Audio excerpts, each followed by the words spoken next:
Welcome to the 13th floor. Today we have the Eastern with us, and representing the Eastman is Adam McGrath, who is the chief songwriter, singer, and bottle washer of the band. Yeah, you name it, yep. Yeah, and you've got a new album out, The Territory, which is very exciting.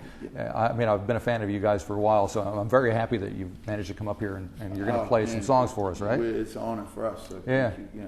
So, The Territory, first of all, the first thing that I find striking is the artwork on the cover, the photograph.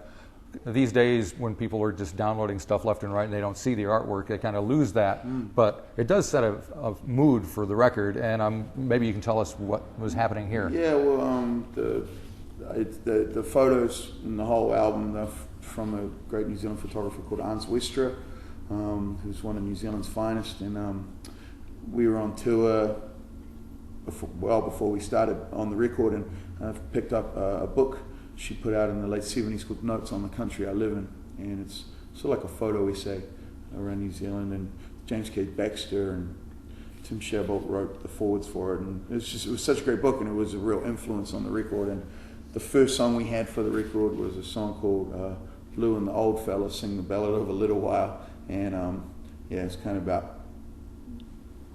like, I guess, the older version of I saw this photo of the guy on the cover, and so that was the start, and the book influenced the record, and she was kind enough to let us use her photo. So Cool. Yeah, a real gift. Now, speaking of influences, you can definitely hear what you've been listening. I mean, you go back to Woody Guthrie and Bob Dylan and Sure. Bruce Springsteen and all those folks. You can hear it in your music, but yet, what I get from this is there's a distinct New Zealand vibe through everything. You know, the way you sing, what you're writing about. So Well, it's real important for us to do that, you know, to sort of draw a line in the sand a little bit and say, you know, we want to make a New Zealand record. It's really important. I mean,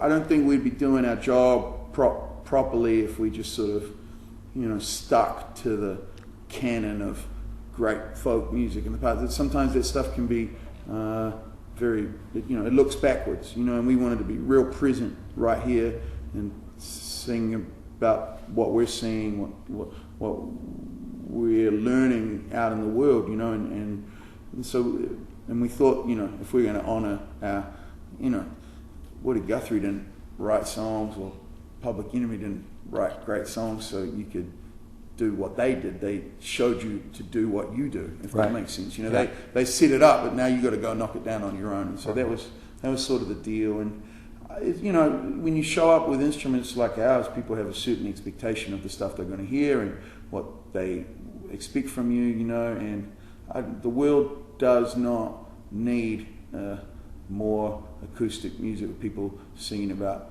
whiskey and heartache and, you know what I mean? Right. And that's all great stuff, but there's enough of that, and that's not our job, so yeah, you know. The song that kind of caught my attention that kind of ties all that together is the Talking Americana Cowboy Yeehaw Blues. So I assume there's quite a bit of truth behind that song. Yeah, I mean, it's all in there, you know. I don't know, it's just trying to figure out, you say, you know, these are the tools that we use, but I was not interested in Texas. You know, I'm not interested in Nashville. I mean, there's a beautiful, great places, beautiful music, big influences on me. I'm, you know, played music there. You know, it's big, but that's, I don't live there. I don't intend to move there. I have no interest. I mean, so I don't want to sing, and we never have. But this record, we really want to make that explicit. You know what I mean? Yeah. Like, yeah, we've only ever sung about New Zealand, and you know but we wanted to make it really explicit on this record. So now you're going to perform 3 songs for us while you're here, and you've got 3 other members of the band. So first, tell everybody who everybody is. We got Jess Shanks, who's the other songwriter in the band.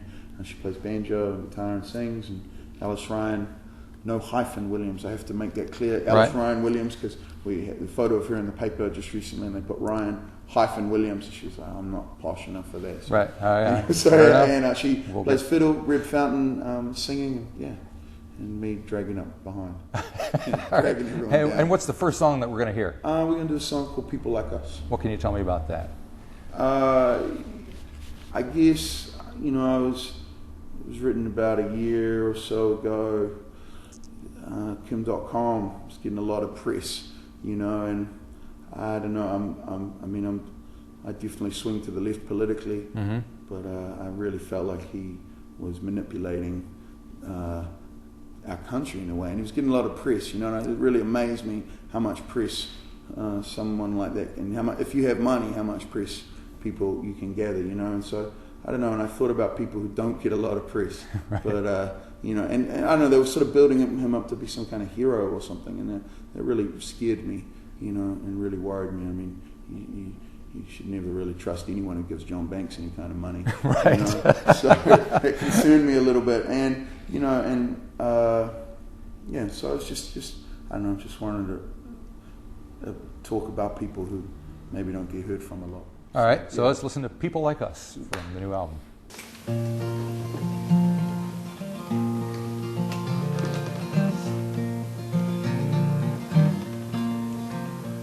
He had a half-finished tribal tattoo from the 1990s. He said, I got 30 more years of sitting around here, living on my knees. Well, I work for a man who works for a man who doesn't even know my name. Well, I guess it'd be easier if I had someone I could blame. She said, you remember when I used to wear my eyes hanging out of the back of the holes in my jeans? Well, now I'm cresting 40 and I'm wondering what this life means. He said, my girl, don't you fret, don't you fear. One of these days I might make it out of here. And she replied, you know, it probably won't. People like us just don't. No, you probably won't. People like us just don't. She had a tattoo on her right arm, spelled out she's supposed to be white. But on a Tuesday before dog day, she pawns a vacuum cleaner, buy new shoes for her youngest child. Well, we're in there at 5, we'll go out drinking to the Bishop Lab Tavern, well, most nights. Just come on home and lock the kids in the bedroom and they take turns starting fires. The oldest says to the youngest, don't you fret, don't you fear. One of these days I might make it out of here. The youngest replies, no, you probably won't. People like us just don't. No, we probably won't.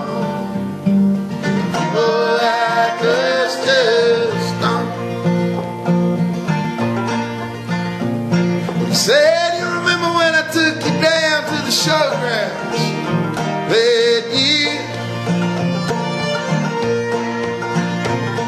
You rode the spinning tower, you looked so pretty, you had your eyes closed up in the air.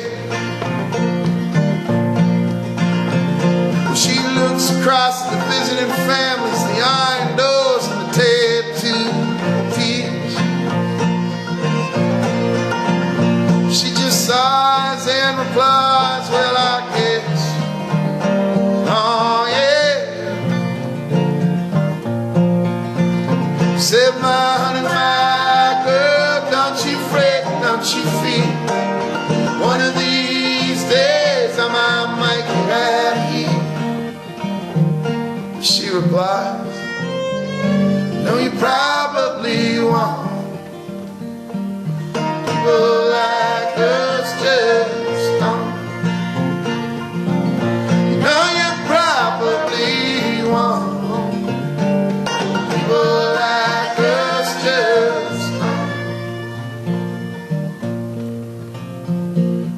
Said I've never been to a Coromandel Beach for a holiday in all my life. Some people in this country don't get to do that. It ain't some night in the boat, right? Well, her and her husband see her. They'll be out there cleaning offices late at night for pretty willing workers. Most of them are probably white. Her and CO will be working 10 times harder, getting paid 10 times less. Just going after 7 to get it done. Don't complain about the mess. He says, my beauty, my love, don't you fret, don't you fear. One of these days I'll make it out of here. Said, my beauty, my love, don't you fret, don't you fear. One of these days I'll make it out of here. Gonna make it out of here. Gonna make it out of here.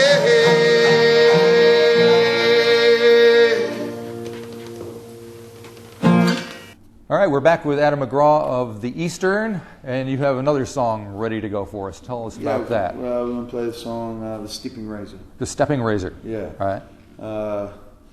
This title stolen from the great Peter Tosh song.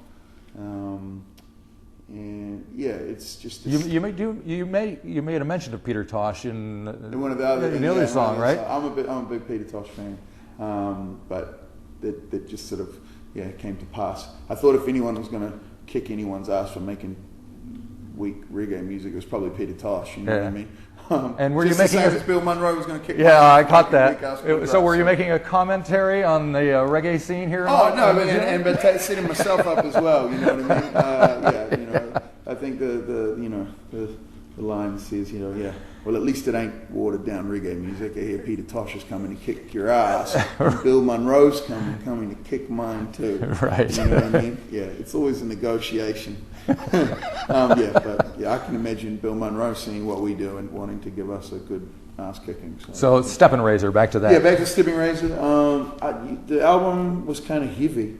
Like there's a lot of heavy songs on it. Right. And I'm heavy, I'm big, but I'm not, I like Black Sabbath a lot, but I'm not always a heavy guy, I like the light as well as the sad things, so, and I just wanted to come up with some kind of love song, but I wanted to, you always see love stories, music videos, and, people who are in love, they're also good looking and handsome and beautiful, and, they try to make them look interesting, but they're not really that interesting because no one that good looking could be that interesting, seriously. So, I don't know, it's a love story about two people that are older, the Stepping Razor, the guy called the Stepping Razor, he runs the karaoke at the rugby league club rooms, and the other woman is the bartender, so, I don't know, and, it's just a love song about them, but sort of set in my old rugby league. Is it kind of like a New Zealand Jack and Diane kind of thing?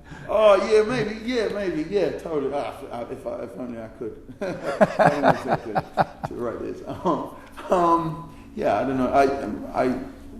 I grew up playing rugby league, and I think my mum always. She would have been a lot happier if I'd pursued rugby league and not folk singing. Yeah, she would have. Because it's much safer. Well, maybe I'd make more money. I don't know. So, but yeah, not that I was really that good, but that's kind of I'm sure. So I kind of wanted to bring it back. She used to go to Housey down there, and I just wanted to get right. It's a little song for her, So cool. All right, let's give it a listen. This is The Stepping Razor.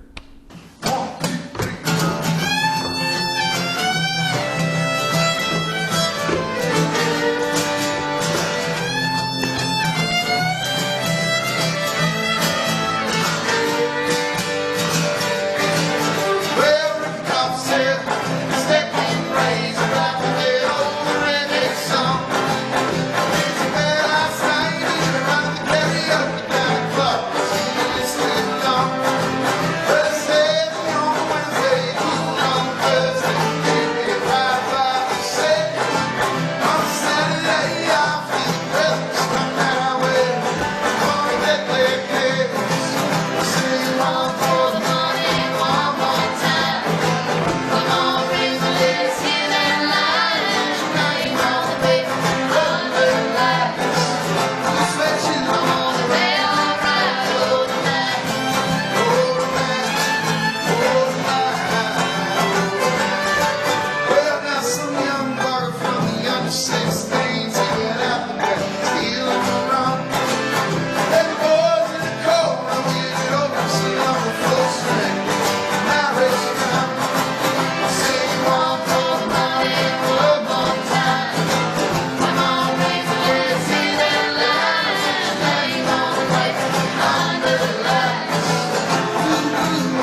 wife scoops up under his arm and says, you heard about him and we on he got contracted first.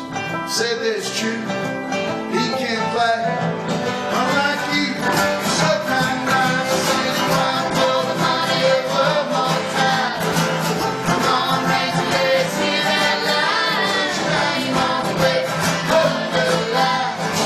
Who's hope? I wanna play alright, oh now, oh now, oh now, oh now, yeah.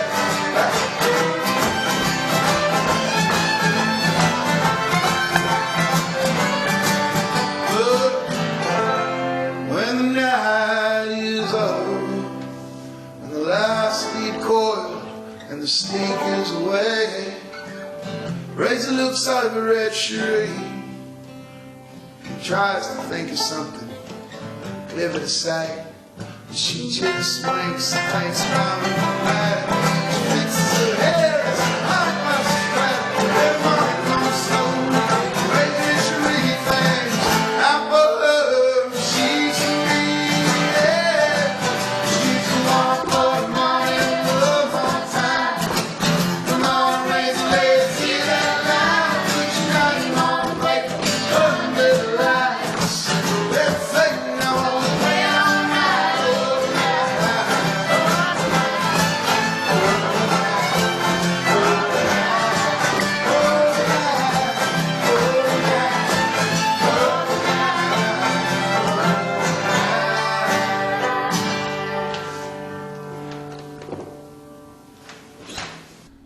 All right, we're back with one more song with Adam and the Eastern. This one is going to be, which one? Broken Line, and my great comrade Jess Shanks is going to sing it. It's her song. She wrote it. She wrote it. Yeah, I mean, I'm definitely a loudmouth, probably because feel like I got something to prove. She's got nothing to prove, so she was very quiet and cool and collected. And we shouldn't mention that Reb Fountain also is a songwriter. Oh yeah, right Reb as in the well. band. I mean, it's like the first time I ever saw Reb play was at the Ducks Deluxe in Christchurch. It was like a Wednesday, Tuesday night. There was no one there, and she was just sitting on a stool playing electric guitar, drinking straight Jamesons and smoking Lucky Strikes when you could still smoke in bars on stage. And I just was like, who the hell is this? This is obviously the coolest person ever. And so we've been friends for a long time. Yeah, and having her sing with us. So you guys are like a triple threat between you and Jess and Reb. Well, they're the double threat, and I just sort of like sneak around and do the dishes around. Jess is great, and this song of hers is I don't know, it's about her family and her place in it, and I don't know, she has this line in it that I really like, she goes, all my life I've been so slow. I mean, it's just such a sad line, but really sweet as well in a way, and just, I don't know, it's very self-effacing. She's actually really sharp. So. Okay, so just before we hear that song, yeah. You guys are on the road indefinitely all the time? All the time. I mean, with this album came out a couple of weeks ago, but I mean, we've pretty much been on tour since July. We were around New Zealand, we were around Europe for a couple of months, in Australia. Now we're back here, and this will go through to Christmas, and then we'll start again mid-January and all around New Zealand through to So people March. should have plenty of opportunity to see you. Yeah, or avoid us, whatever. Or avoid and they can find the album at all good record All stores, good record stores. yada, yada, yada. You cannot find it at the warehouse, though. Oh, okay. Yeah. All right, well, that's good. All right, so we're going to finish off with one last song. It's Broken Line, right? Broken Line. All right, great. Thank you very much. Thank you, Marty. Hey. Just start where you normally play, I think, okay, which is, where you feel it. Yeah.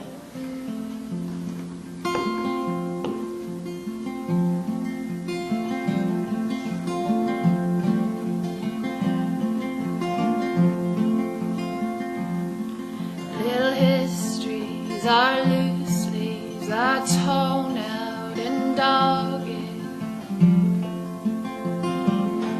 They're everywhere I go. They're caught in the trees and they're floating on a breeze. Handwritten and slow.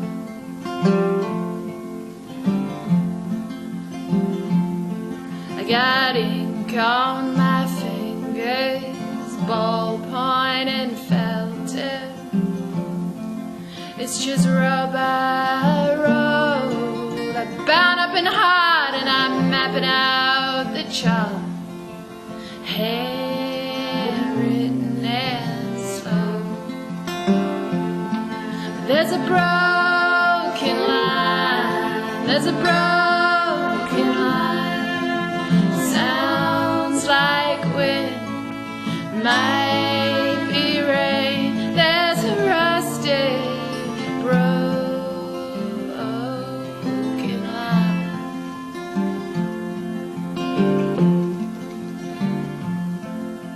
Joseph wasn't born yet in the spring of '82, and eyes in a backseat, valiant regal blue. When they drove us out east, they stood in the sand with life burning in their hands. They said, give me the world and I'll give you peace. I saw bellbirds ringing and fantails squeak. I saw the sun coming up in the canvas bleach. Yell above my toes when I fell from the sky, landing on my eyes. Learned pretty quick just to follow my nose. 'Cause there's a broken line. There's a broken line. Sounds like wind. Might be rain. There's a rusted broken line.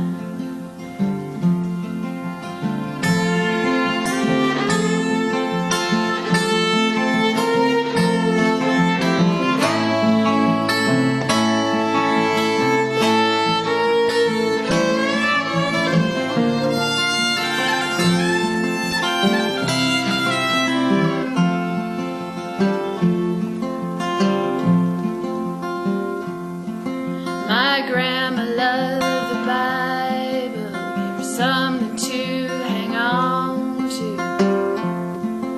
She took life blow by blow, and I wish upon a star that I could be half as good as she was. But oh my, I've been so slow. 'Cause I was just a child when I saw the tale was flaunted. But that was years ago, and I got no time to see the ending, just time to love the mystery. Handwritten and slow. There's a broken line. There's a broken line.